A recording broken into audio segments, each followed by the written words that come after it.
اچھا، کبھی ایسا لگا ہے کہ یہ جو اصول اور قانون ہے یہ رحمت کیسے ہو سکتے ہیں، خاص طور پر جب یہ ہمیں ایک بوجھ کی طرح محسوس ہو؟ چلے آج ذرا اسی خدائی رہنمائی کے پیچھے جو حکمت ہے نا اسے سمجھنے کی کوشش کرتے ہیں۔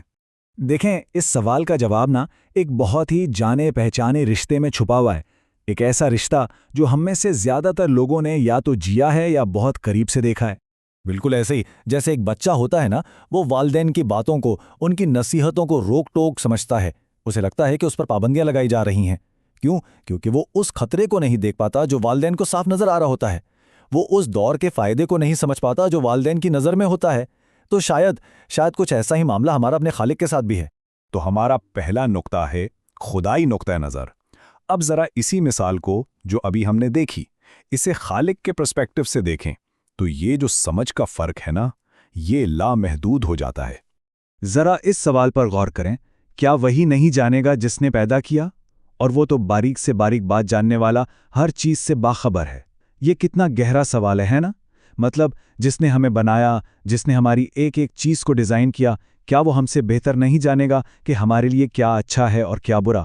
ہمارا ظاہر، ہمارا باطن، یہاں تک کہ ہمارے وہ خیال بھی جنہیں ہم خود پوری طرح نہیں سمجھ پاتے، وہ سب کچھ جانتا ہے۔ اور یہیں پر ایک بہت بڑا بنیادی فرق آ جاتا ہے۔ دیکھیں، والدین کو پھر بھی بچوں سے کچھ امیدیں ہوتی ہیں، لیکن خالق وہ تو الغنی ہیں، مکمل طور پر خود کفیل۔ اسے ہماری کسی بھی چیز کی کوئی ضرورت نہیں۔ تو پھر یہ سارے احکامات کیوں ہیں؟ یہ حکم، یہ ممانعت، یہ سب خالصتاً پیورلی ہمارے اپنے فائدے کے لیے ہیں۔ ہماری عبادت سے اس کی شان میں کوئی اضافہ نہیں ہوتا اور ہماری نافرمانی سے اس کا کچھ بگڑتا نہیں۔ یہ سارا نظام، یہ ساری رہنمائی صرف اور صرف ہماری اپنی کامیابی اور بھلائی کے لیے ہے۔ اچھا، تو دوسرا نقطہ ہے عظیم تفریق کا، یعنی جب کوئی اس رہنمائی کو مانتا ہے اور جب کوئی اسے نظر انداز کر دیتا ہے تو اس کا نتیجہ کیا نکلتا ہے؟ نتیجہ یہ ہے کہ دو بالکل الگ راستے بن جاتے ہیں اور ان کی منزلیں بھی بالکل جدا ہوتی ہیں، صرف آخرت میں ہی نہیں بلکہ اسی دنیا میں بھی۔ سب سے پہلا فرق تو دیکھنے اور نہ دیکھنے کا ہے۔ ایک طرف وہ ہے جسے اللہ نے بصیرت دی، وہ اپنے منزل کو، اپنے راستے کو صاف صاف دیکھ رہا ہے، اور دوسری طرف وہ ہے جو روحانی طور پر اندھا ہے، اندھیروں میں ٹھوکریں کھا رہا ہے۔ اب آپ خود بتائیں، کیا یہ دونوں کبھی برابر ہو سکتے ہیں؟ ہو ہی نہیں سکتے۔ نہ ان کی زندگی ایک جیسی، نہ ان کی موت، اور نہ ہی ان کا انجام۔ اسی بات کو روشنی اور تاریکی سے بھی سمجھایا گیا ہے۔ ایک طرف وحی کی روشنی ہے جس میں راستہ صاف اور محفوظ ہے، اور دوسری طرف جہالت اور کفر کی تاریکیاں ہیں جہاں سوائے بھٹکنے کے اور کچھ بھی نہیں۔ اور شاید سب سے گہرا فرق دل کی سطح پر آتا ہے۔ ایک وہ دل ہے جو ایمان سے زندہ ہے، دھڑکتا ہے، محسوس کرتا ہے، سمجھتا ہے، اور ایک وہ دل ہے جو روحانی طور پر مردہ ہو چکا ہے۔ اسے نہ سچائی نظر آتی ہے، نہ وہ غور و فکر کرتا ہے۔ قرآن اسی پر تو سوال کرتا ہے، بھلا وہ شخص جو مردہ تھا، پھر ہم نے اسے زندگی عطا کی۔ تو اب آتے ہیں تیسرے نقطے پر، اور وہ ہے حتمی جواب دہی۔ یعنی یہ جو راستے ہم چنتے ہیں یہ بے معنی نہیں ہے، ان کا ایک نتیجہ نکلنا ہے۔ کیوں؟ کیونکہ ایک دن آنا ہے جب ہر کسی سے انفرادی طور پر پوچھا جائے گا، اور یہ ایک اٹل حقیقت ہے۔ اور اس دن کا اصول بالکل صاف اور واضح ہے، کوئی کسی دوسرے کی ذمہ داری نہیں لے گا، کوئی کسی کا بوجھ نہیں اٹھائے گا، ہر انسان کو اپنے اعمال کا بوجھ خود اکیلے ہی اٹھانا ہوگا۔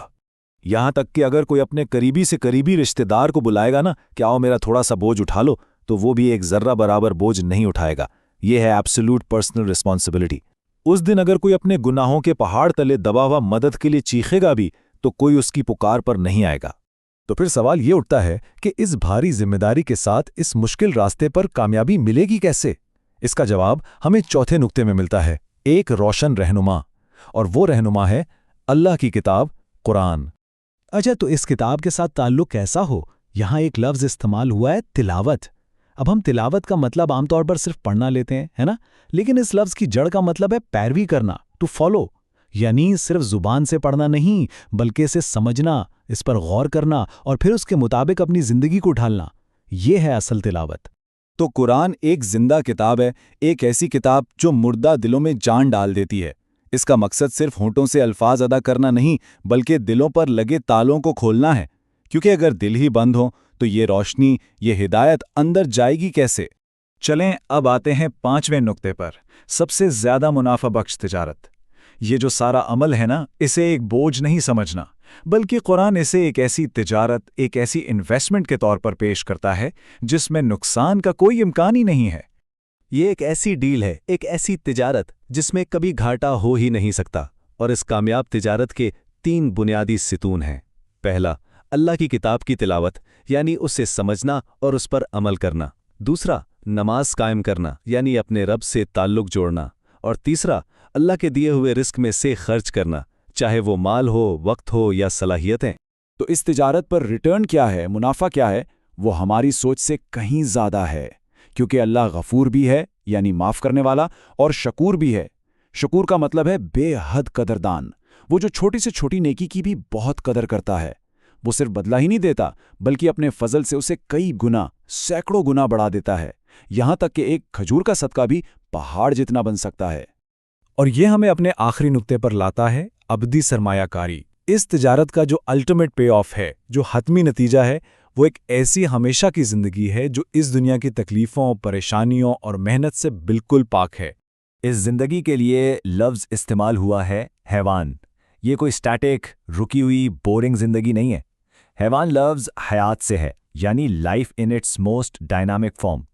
ایک بھرپور، جیتی جاگتی، ہمیشہ نئی رہنے والی زندگی، جہاں نہ کوئی دکھ ہوگا، نہ تھکاوٹ، نہ کوئی بوریت۔